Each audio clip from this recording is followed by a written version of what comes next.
How to add Snapchat filters to existing photos. So hey guys, welcome to my channel, and in this video I'm going to show you that how you can add Snapchat filters to your existing photos.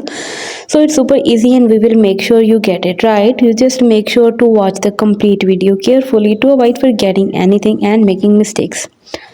So guys, open the Snapchat app on your smartphone and tap on the two rectangles card next to the button you can use to take a picture or to access the gallery.